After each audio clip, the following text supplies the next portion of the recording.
What's up, everybody? It's DFS Dudes back for the Thursday edition of a Deep Dive. Today is June the 20th.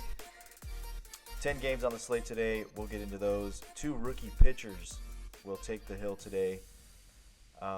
Zach Gallen, and then the Mets have a guy by the name of Walker Lockett, who has been recalled. He has pitched in the majors before, so I guess he's not technically a rookie. He did pitch in 4 games last year for the Mets, 3 2/3, 2 innings, 5 innings, and 4 1/3.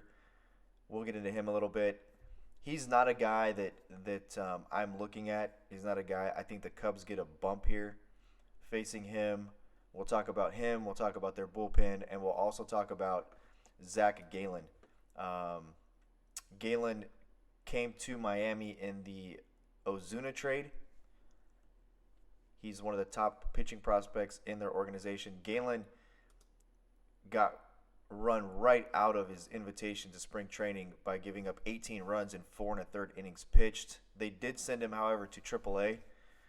So they didn't send him based on that performance down to AA or single A and have him work his way back up.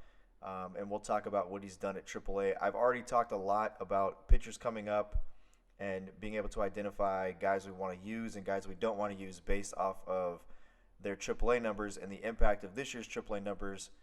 I should say the impact of the Major League Baseball being used in AAA on this year's pitching numbers. So, we've seen some guys, some bats, Austin Riley being probably the most infamous one of them, coming up, and the numbers he put up at AAA transitioning directly to the big leagues. So we've also seen some pitchers in the same spot that have put up really good numbers in AAA, and those have transitioned. And we've seen some guys, both positively and negatively, we've seen some guys who have given up complete ass in the minor leagues based on those numbers and using that Major League Baseball and come up and be guys we don't want to target. Gallen, he's one of their best pitching prospects. 14 starts at New Orleans, a 1.77 ERA, a .71 WHIP. The K numbers are they're just insane. 112 strikeouts to 17 walks and 91 1/3 innings pitched. So this is a guy we're going to talk about just a bit. It's a guy I think we can use today. I definitely do.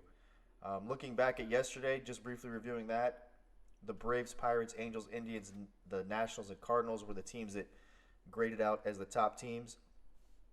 And all of these teams put up big runs. Some other teams that I definitely said we needed to get some interest in and have some exposure to were the Dodgers, the Blue Jays, the Twins, and the Cubs. The Twins just didn't play well. The Blue Jays put up some runs yesterday. They put some runs up. The Red Sox was a team that I thought was a borderline team as well, and they put up a bunch of runs. So, pretty right on there. Ponce de Leon, a guy that I wanted to have some heavy exposure to at 6.5, and Ponce de Leon put up 40 fantasy points, and I believe was in all the winning lineups yesterday. So, and very low owned. So that was yesterday. Let's look at today. The games on the slate today: Philadelphia at Washington. This will conclude their series. Pavetta will go against Eric Fedde. Houston opens up a series in New York at Yankee Stadium. Framber Valdez, kid's been really good, against Chad Green. The Angels will close out their series in Toronto, sending Jose Suarez against Clayton Richard. Miami will close out their series against St. Louis. Adam Wainwright coming back off the injured list, only missing the one start with the hamstring issue. He'll face the rookie Zach Gallen for Miami. The Mets head to Chicago. Tyler Chatwood is on the mound there for the Cubs against Walker Lockett. This is 2 pretty bad pitchers here. We'll talk about both of them.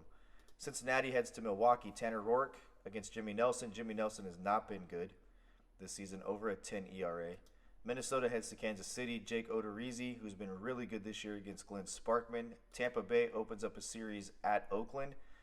Interesting news around Tampa Bay today as they're exploring options and they've received the approval from Major League Baseball to explore splitting their home games between Tampa Bay and Montreal.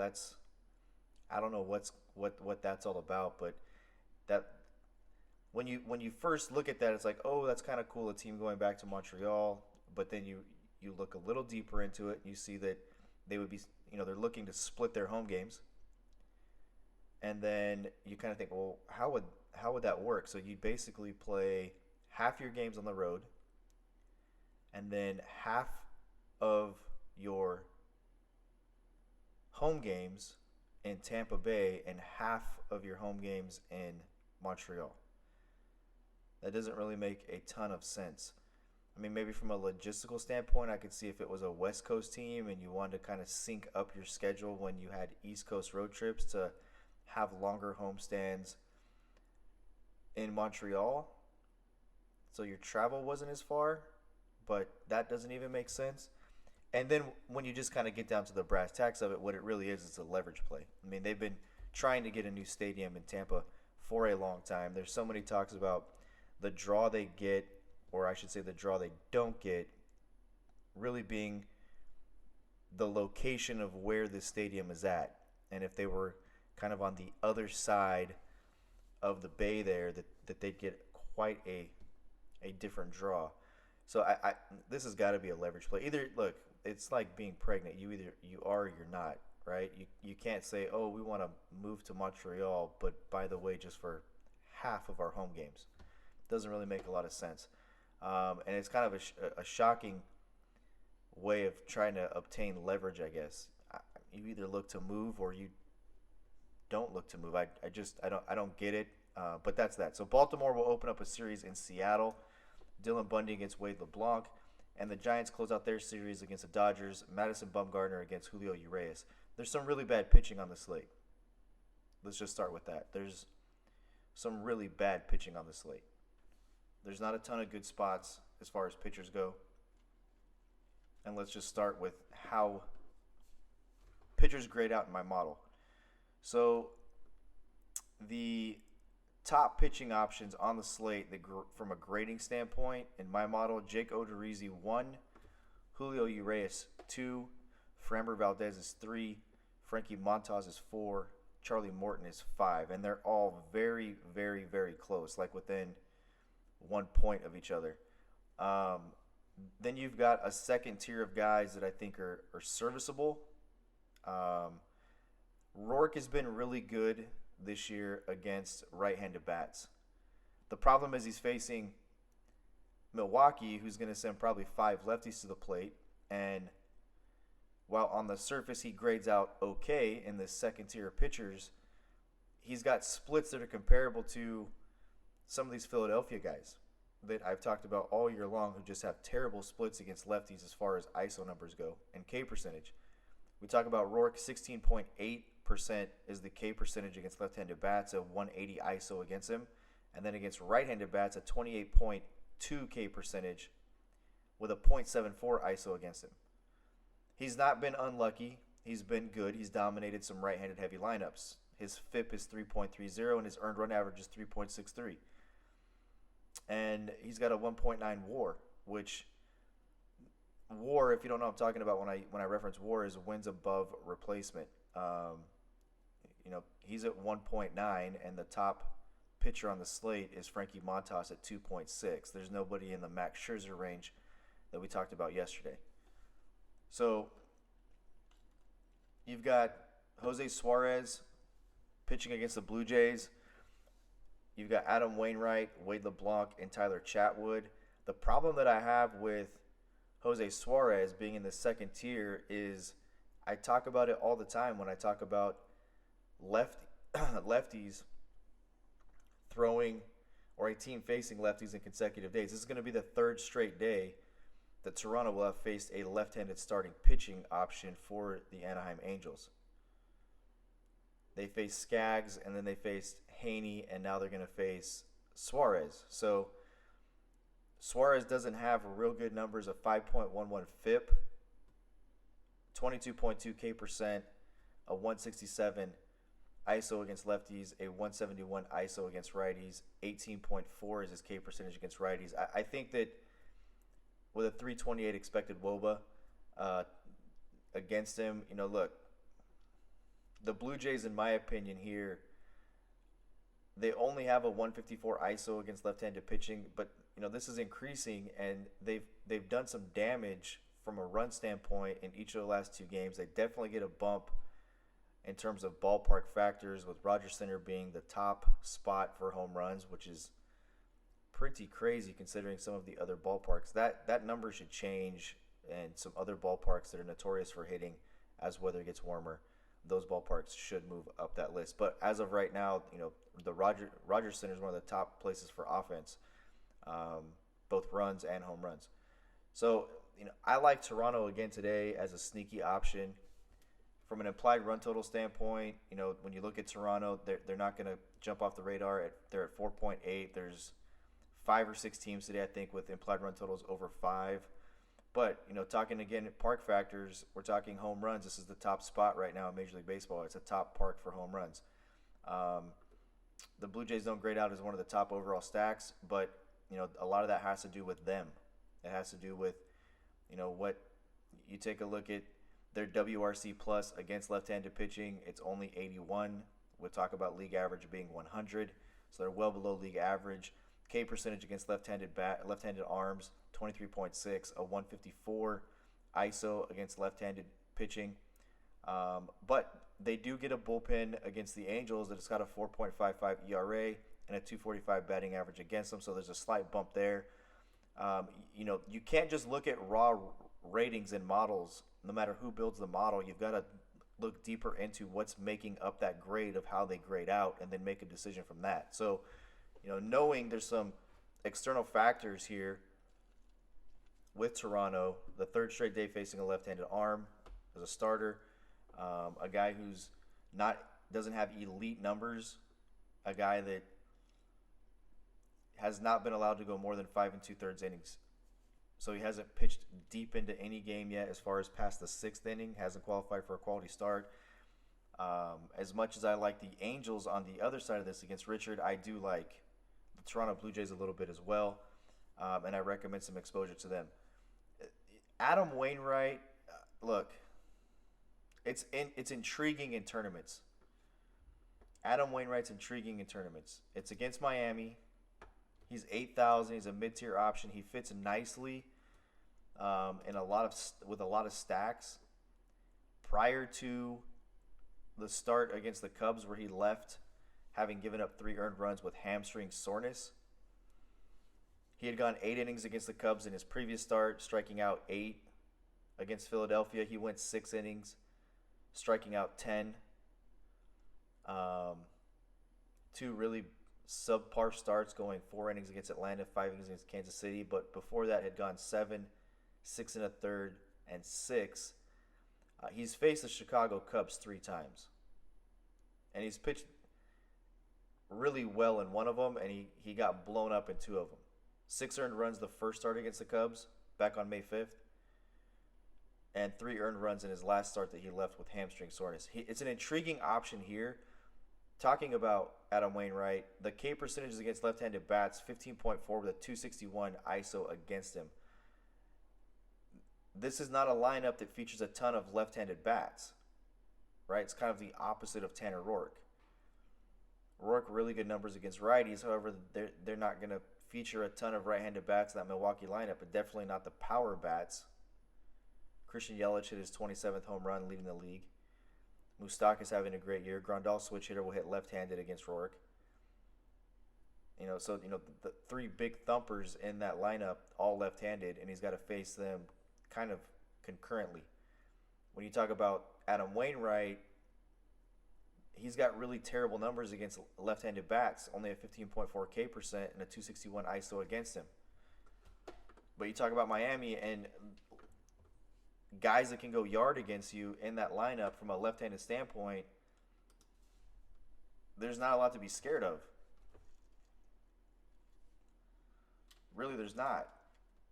Lineup hasn't confirmed yet, but, you're looking really at Curtis Granderson in the leadoff spot, JT Riddle in the 6th hole, and that's really it.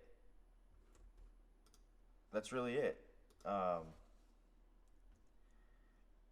Neil Walker, he's on the IL. So, you don't have to worry about Neil Walker as a third left-handed bat here. They just don't have a ton of left-handed bats. So I could definitely see this as a situation where it's a low-scoring game in St. Louis, and Adam Wainwright being a guy that is a tournament option that I don't think a ton of people are going to hop on. I think that Julio Urias will be a popular option tonight. I definitely think Jake Odorizzi. And then you've got, Charlie Morton, who's your cash game lock, in my opinion, against the A's. He grades out extremely well. Charlie Morton does. 32.6 K percentage against lefties, a 28.7 K percentage against righties, a 147 ISO against lefties, and an 092 ISO against righties. His ERA is 2.37 this year. His FIP is 2.88. So we talked about FIP. We've talked about it a lot before. If you're new to the podcast and you don't know what FIP is basically a statistic that takes away the defense and puts everything on the pitcher and what his earned run average would be if there was no defense on the field. That I'm summarizing it, but that's the gist of it. 2.5 WAR, second highest on the slate. He grades out really well on his own. The A's as a whole, a 20% K percentage and a 191 ISO with a 104 WRC plus. And that really doesn't change much when you talk about them against right-handed pitching. 20.9 K percent with a 178 ISO and a 96 WRC plus. The A's is a stack. They kind of grade out in this bottom tier, and that's mostly because of Morton.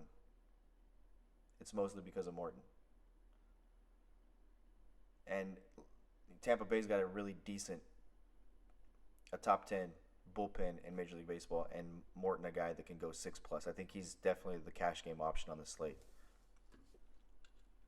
So it's about finding out who else we can get some exposure to that's got high upside and where we can create some leverage. So let's talk a little bit about Zach Gallen. Zach Gallen, like I said, he comes to Miami in the Marcell Ozuna deal. And it's a guy that's pitched really well in the minors. Really well. This year featuring an 11.04 K per 9 and only a 1.68 walk per 9. A 33.6 K percentage overall. And a 152 batting average against him with a .71 whip.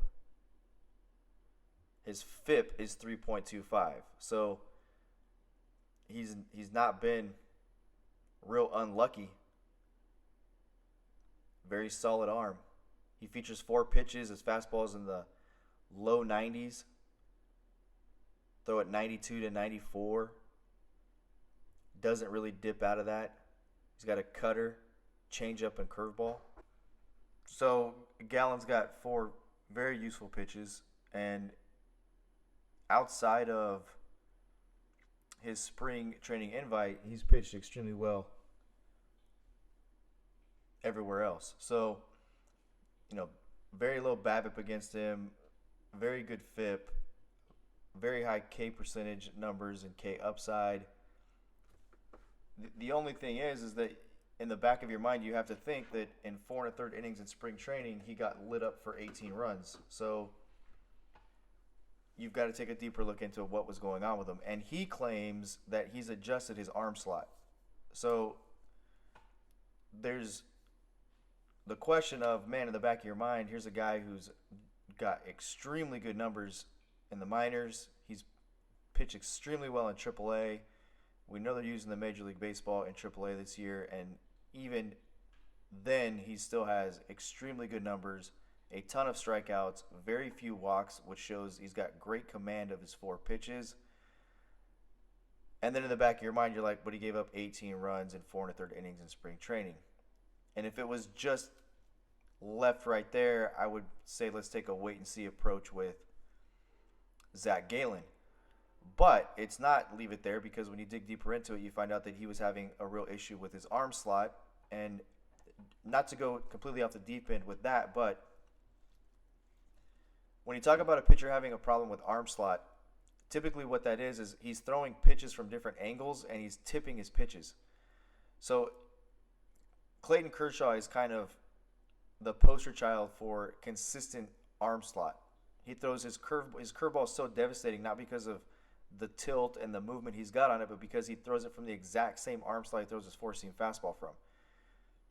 And he throws a little cutter slash slider.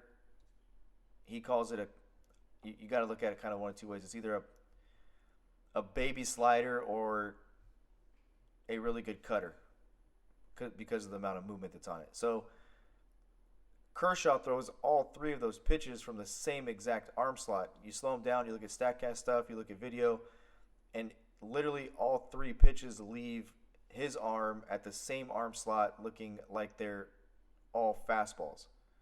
And then, obviously one's got a ton of cut on it or movement to right-handed bats, movement into them. And then the curveball has got a ton of 12-6 tilt on it. So Galen, talking about his arm slot, a lot of that has to do with different pitches coming out of different arm slots, and major league hitters are able to identify that really quickly. I mean, obviously he gave up 18 runs in 4 1/3 innings pitched. But if he's fixed that arm slot and then he's backed it up by going to AAA, throwing a Major League Baseball, and his numbers over 100 strikeouts, less than 10 walks, and 91 1/3 innings pitched, a very large sample size. And then he gets Miami. Miami as a team, he gets the Cardinals. The Cardinals as a team, the Cardinals aren't lighting the world on fire with their offense. Goldschmidt hits a walk-off home run last night on an off day. But their WRC plus is only 91. They've got a 155 ISO against right-handed pitching. Their K percentage is not terrible, 22.7. But there is upside, and especially facing a pitcher that you've probably never seen before. So Galen is a guy that I'm going to use today in tournaments. I think he's a really good tournament option. The trend tends to be when a pitcher toes the rubber for the first time, people want to stack against him. Like, oh, it's a rookie pitcher. It's the Cardinals against a rookie pitcher. I know Roto is notorious for that. Like, there's some mornings I don't talk to him before we do the on deck video, and I'll have already looked at my model, graded everybody out, and I'll be like, I guarantee you he's going to take this team against this rookie pitcher. He's been a little better recently because now he's kind of saying, do you know anything about this pitcher before he kind of goes to the stack? But one of the things I love to do is look at no research or look at none of my models until I talk to him to see who he's on, because then I'm like, okay, he's on the chalk. But he's a cash game player. That's what he should do. He should know where the chalk's at. But this is one of those situations where, as an example, I think there's going to be a lot of people who are going to take the Cardinals today against the rookie pitcher, not having done any research or taking a deep dive into who he is, into who Zach Galen is. The other young guy going today, I want no part of, and that's Walker Lockett. And Walker Lockett's not been a good pitcher at any level, really. He's not been very good. When you take a look at him from a season standpoint and the different levels that he's pitched at, came from the Padres organization. He's been in the minor leagues since 2012. His best season was in 2014 in single A. I shouldn't say that's his best season. That's his best sample size, where he pitched 5 innings. 5 innings. Talking about that's his best sample size so far, and had a 0 ERA. He's just not real good. His career ERA in the minors is 9.6. He may go out today and try and win the Cy Young Award. Who knows? But sticking to the process, this is a guy that we want to stack against. This year in AAA, he's pitching 133 1/3 innings. He only has a 7.97 K per 9. He's 5-9 in 23 games started. He's 5-9.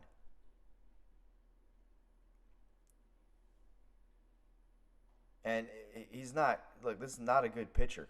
That's his largest sample size, I should say. That's 2018. This year, he's 0-1 in 4 games started with a 5.07 FIP. The largest sample size that I was talking about, 2018, where he pitched 133 and a third innings pitched.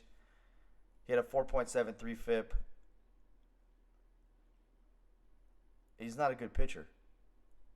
He's really not a good pitcher. You talk about the Cubs. They've got a 198 ISO against right-handed pitching, a 106 WRC+. It's a team you want to stack up today. Implied run total is 5. They should be popular. This should be the chalky spot, from the scenario I just talked about, where we're talking about, we want to load this team up against this rookie pitcher. This is the guy you want to do that against. And for the right reasons, because he's not been good at any level he's pitched at. This year for the Mets, he's pitched at 2 different levels. He's pitched at A+. He was 1-0 in 2 starts. I mean, this is a guy who's been in the minor leagues since 2012. You send him down to A+, he should know how to pitch, and he should be able to navigate through some high A bats. We're talking about guys high A, extended spring training. These are guys that, the draft's in June. A lot of guys go to Class A or High A or rookie ball in Arizona, and then they're sent from there to an extended spring training, which is over the fall, because they didn't get a full season in, because the draft's in June. And then depending on when they sign, they may get a couple of months of minor league baseball. They sent this guy to Class A. He's been in the minors since 2012. So the Mets pick him up. They send him down to Class A. He starts 2 games, pitches 7 innings, has a 5.14 ERA in those 2 starts over 7 innings with a 3.51 FIP. They figure out, okay, he can pitch a little bit. They move him to AAA. In AAA, he's 0-1 in 4 starts, 24 and 2/3 innings pitched, with a 5.07 FIP. He's not a good pitcher. So this is the guy that you want to stack against, the young rookie guy that you want to stack against. This guy's a career minor league pitcher who should get beat up today. He gave up 3 home runs in 24 innings in AAA. Only struck out 9 guys. So that's the guy you want to target. So the Cubs are a team that are in play. They grade out a lot better than the Cardinals do against Zach Gallen. And this is a guy that I think you can create field leverage with. The other guy that I think you can create field leverage with grades out extremely well, and it's Framber Valdez. 27.7 K percentage to left-handed bats and a .26 ISO against him.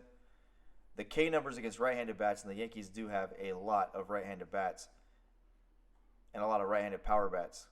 Stanton's back. They've got Encarnacion off the trade. Gary Sanchez extremely hot.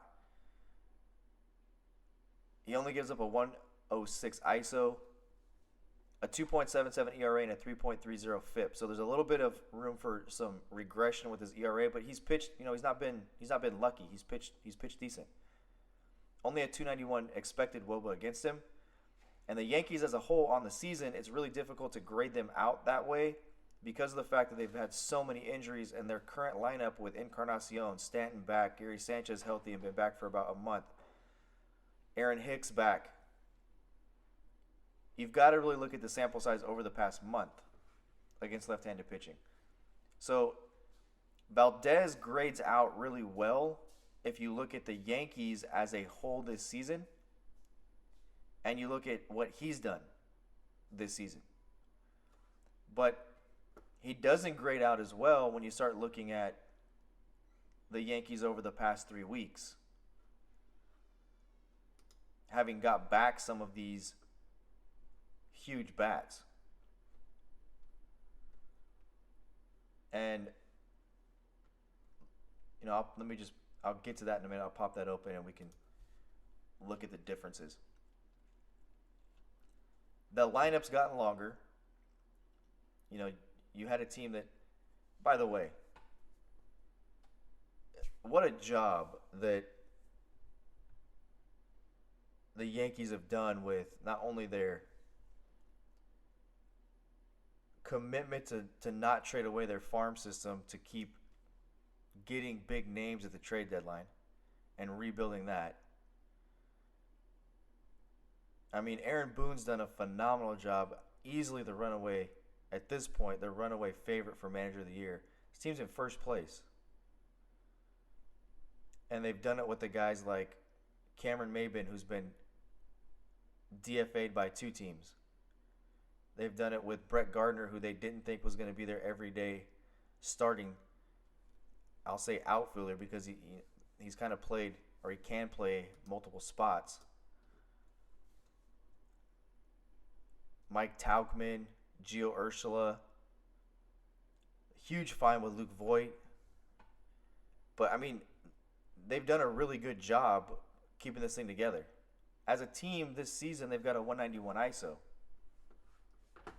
When you look at them, against left-handed pitching this year, it's not great. But like I said, that has to do more with this has not been their everyday lineup. They've had so many injuries to deal with. So they don't grade out. They don't grade out very well, and Valdez grades out a little bit better than he should if you look at it as a whole season. I'm okay using him in tournaments with his price tag to get field leverage, but there's a couple of things. They just beat up Blake Snell yesterday. Snell didn't last the first inning. Left-handed arm. Valdez, a left-handed arm. But this kid's been good. He's been really good. So that's, an opportunity to get some field leverage, but with caution because their numbers as a whole for the season, both against both right and left-handed pitching and against just left-handed pitching, don't look as good as they're going to look moving forward and don't look as good as they are over the past 3 weeks. I mean, this lineup's ridiculous. And Aaron Judge is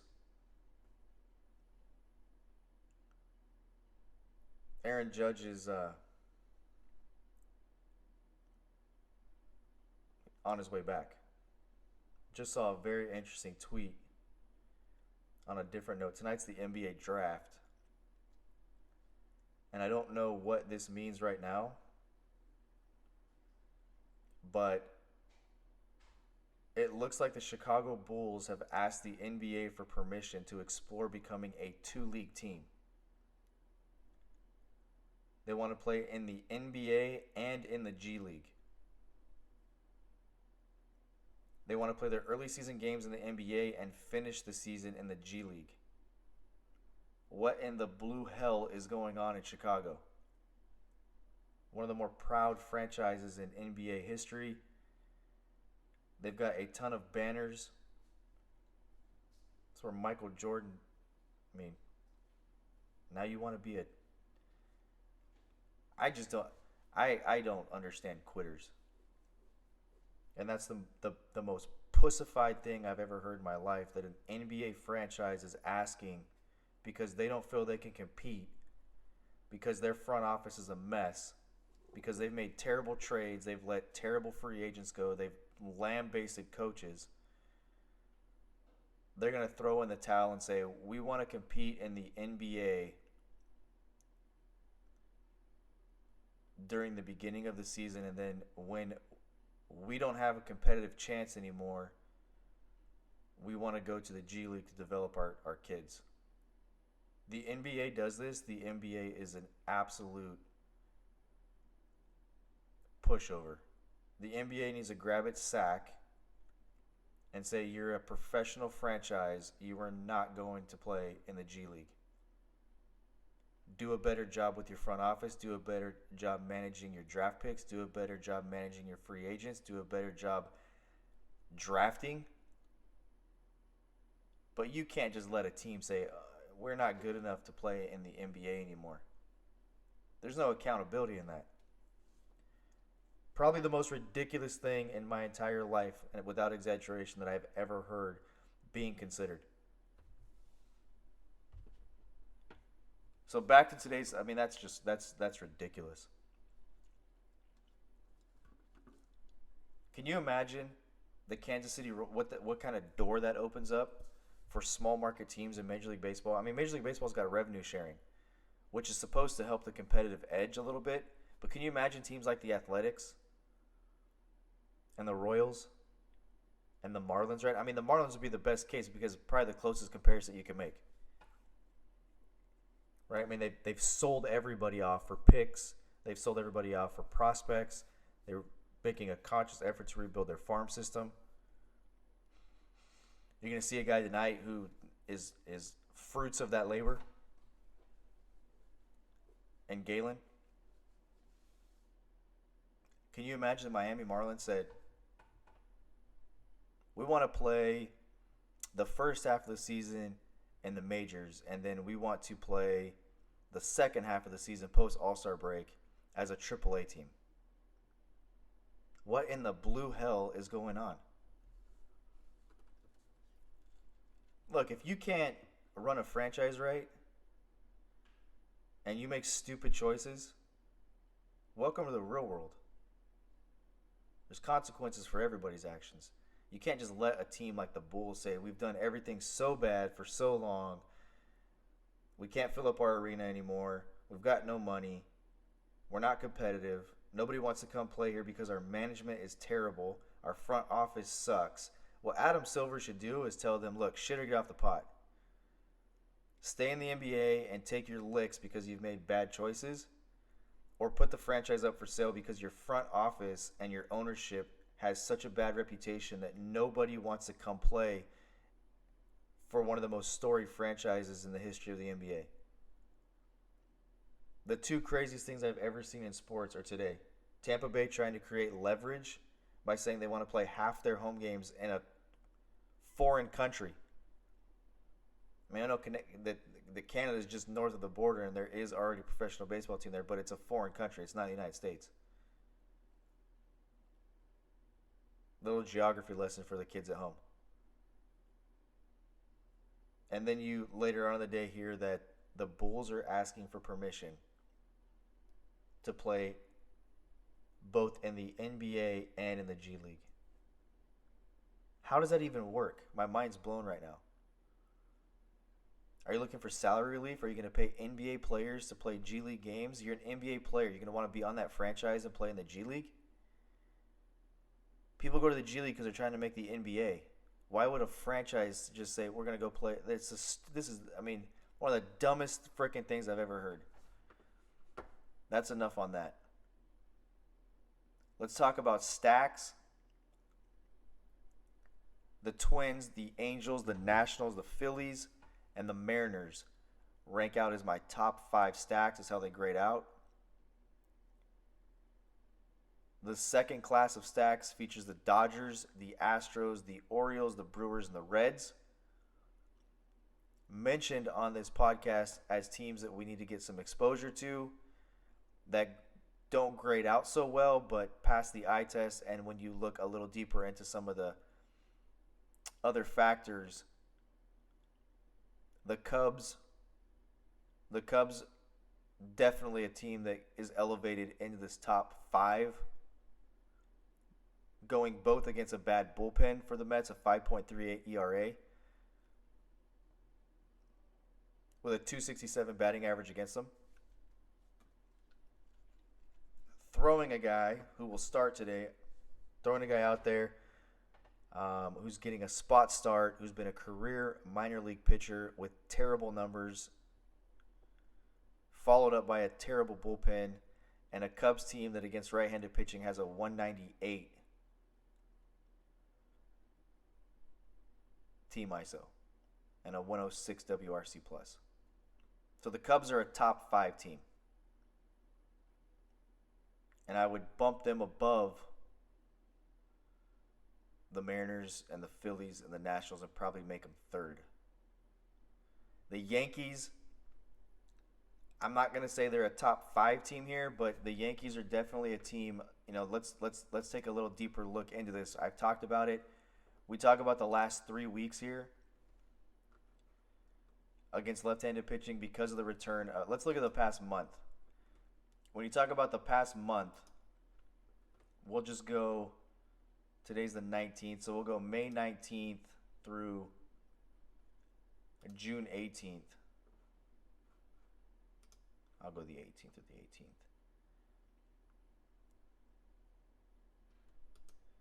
So we look at the 18th through the 18th,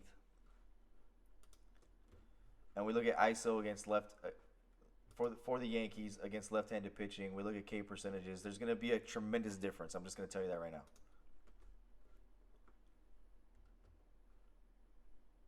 We look at a 212 ISO with only a 19.5 K percentage. You plug that in, and now the Yankees move way up the board.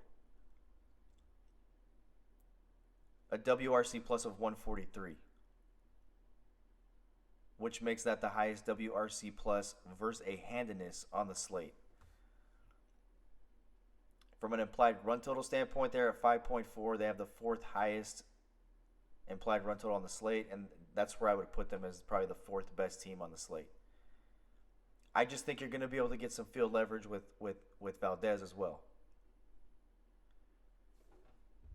So you've got to kind of look at some external factors and not just rely solely on a model. I mean, if I just threw my model on the site, which that's a plan to do here before the All-Star break, and didn't give you any background on it, the Yankees would be a team that would be a bottom 3 stack today. Based off Valdez and based off their season-long numbers against left-handed pitching. Not taking into consideration that they've had the AAA team up there. Not to get back on a tangent, but I mean, let's think about that for a second. The Yankees are in first place in the AL East.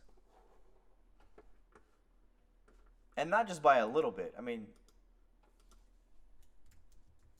the Yankees are in first place. They've got a 3.5 game lead on the Tampa Bay Rays. They just beat up the Rays and their best pitcher, Blake Snell, yesterday. The Boston Red Sox, defending world champions, are 6.5 back. The Blue Jays and Orioles aren't even in the conversation. They're over 20 games back, each of them. And that would be what the expectation. It would probably be. Boston is probably. The expectation should be that they should be within 3 to 3.5 games of the Yankees. If all things were equal, and the Yankees didn't have the injuries that they've had, the Yankees are in first place by 3.5 games over Tampa Bay, by 6.5 games over the Boston Red Sox. And they've done it largely with a AAA team and a guy kind of leading the way that they paid a lot of money for in DJ LeMahieu to be a backup. You got Gleyber Torres and Didi Gregorius in your middle infield. LeMahieu's a second baseman. Did you go sign LeMahieu to start over Gleyber Torres? No, you did not. Or Didi? No, you did not.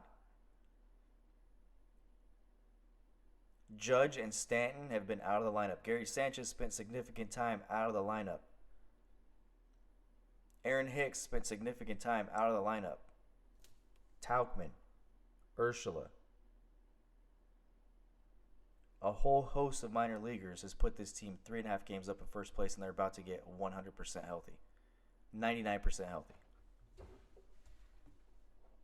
Still missing a third baseman makes it look like the DJ LeMahieu signing was genius, which it probably was. And they're not crying, let us go play in AAA for half the season. Unbelievable. So that's where I'm at. Charlie Morton's your cash game option. Jake Odorizzi is fine here to use in tournaments. Having a really solid season. 33.3 K percent, a .73 ISO to lefties, 24.2 K percent to righties, and a 0.95 ISO. His ERA is at 2.24. His whip's at 2.99. Really good option. Frankie Montas, another guy, 27.7 K percent against left-handed bats and a 163 ISO, and dominating righties with a .97 ISO against him. A 2.85 ERA and a 2.89 FIP. Montas has been good. Where he struggles is he can walk guys, but he showed a great ability to strand runners on base and navigate his way through some traffic. There's not really anybody on this slate that I think is really like an interesting shot to take other than Zach Gallen. And Gallen should face a pretty right-handed lineup outside of Carpenter, Fowler, and Wong. Maybe Matt Wieters. So, the guys that I suggest getting some exposure to tonight, Adam Wainwright, low exposure tournament play. Gallen, I'll have some moderate exposure to him. Definitely a contrarian leverage play, in my opinion. I don't think a lot of people will do their homework and figure out who he is. Julio Urias and Odorizzi are really the top tournament options, in my opinion. I think Urias will be pretty owned at his price tag. I think you'll see Ross Stripling come in the 6th, or if Urias is to get into any kind of trouble. What a great situation the Dodgers have there. Two guys that started in their rotation last year are long relief guys. Stripling doing a really good job. Urias has done a really good job. They've got an opportunity to give their starters an extra day rest. They're going to roll out Urias. In this spot, I would assume that Urias goes 5 innings. Unless he just has a really low pitch count through 5, they may give him the 6th. But I would expect Urias to go 5 and then Stripling to come in. My expectation would probably be that Urias has a high probability of throwing 4 innings here with Stripling behind him. Their dream scenario would probably be that Urias throws 4, Stripling throws 4, gives their bullpen a day off, and Jansen comes in the 9th and just closes it out if need be. But the other interesting thing with the Dodgers is they spent a lot of money to lure a guy away from the Boston Red Sox. And he's been absolutely destroyed in a lot of spots.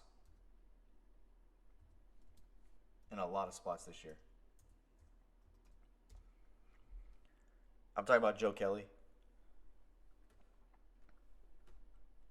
Joe Kelly's not been real good this year. And they spent a lot of money on him for a bullpen piece. He gets a minimum of $25 million. I think it was a $33 million deal they gave him over 3 years. So I bring it up because this is a game where you've got Kelly who's working on, they literally it looks like they told him, like, don't worry about getting blown up. Go work on this knuckle curveball, which he threw a lot yesterday. Looks good. So, the Dodgers should put up some runs today. Bumgarner is on the hill against them. I don't have a problem. He's the other guy you can get some leverage with.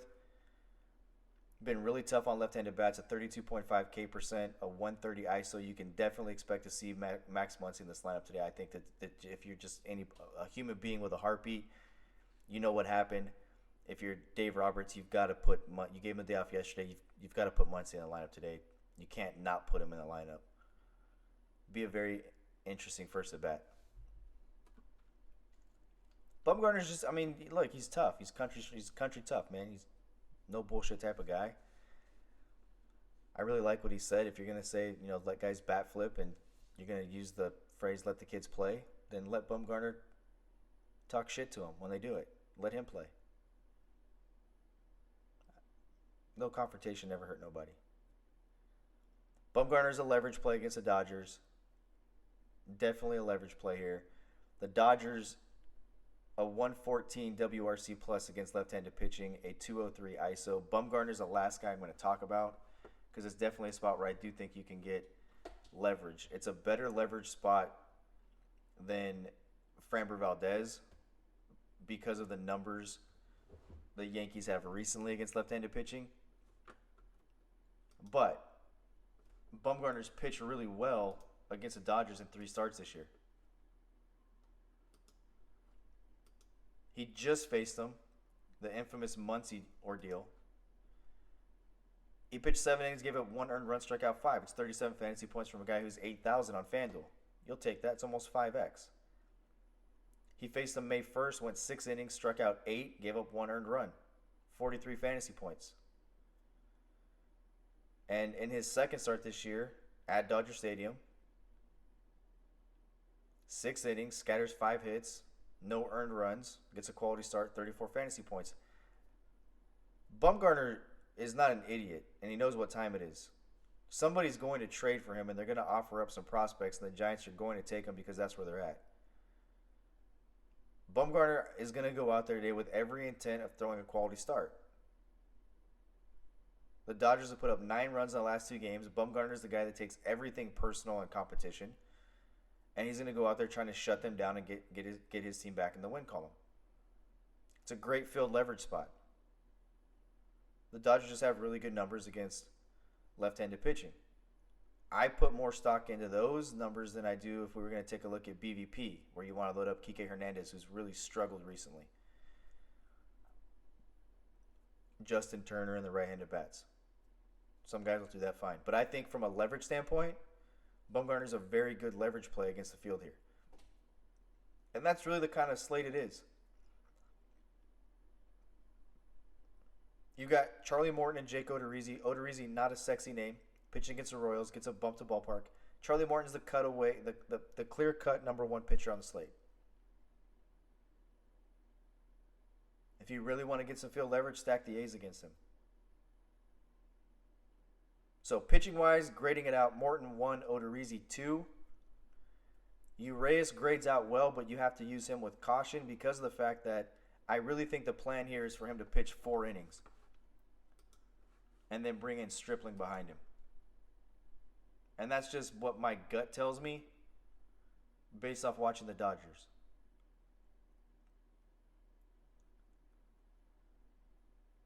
They've also got Caleb Ferguson, and I can see Ferguson maybe going an inning or 2, and then Stripling going an inning or 2, and then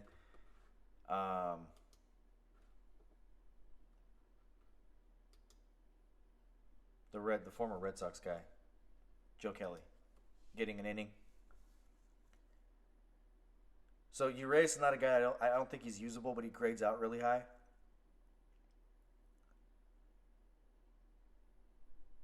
I really like Milwaukee and Cincinnati from a stack standpoint today. They don't grade out the highest. They're in that second tier of teams. Really like them. Hitting environment. Rourke against lefties.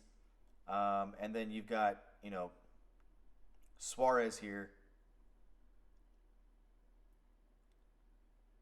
against the Blue Jays. I don't want anything to do with that either. So Bumgarner, I think, is a great leverage play. Focus your ownership around Odorizzi and Morton, Frankie Montas a little bit, Framber Valdez a little bit, and Zach Gallen. I'm telling you, this is a guy that I'm going to have heavy exposure to tonight because of the type of day it is, because of the terrible pitching that's on this slate, and spread your ownership out across the Twins, the Angels, the Yankees, the Cubs, the Nats, the Phillies. I'm not going to take a complete stand on the Dodgers today and not play them at all. But I do think that Bumgarner's definitely in a good spot, having dominated this team in 3 previous starts this year. That's it for today. I'll be back tomorrow. Tomorrow's Friday. Possibility I'm out of town all weekend, so I may not get a deep dive up on Saturday and Sunday, but if not, I'll be back Monday. Until then, be cool, keep it cashing. Peace out.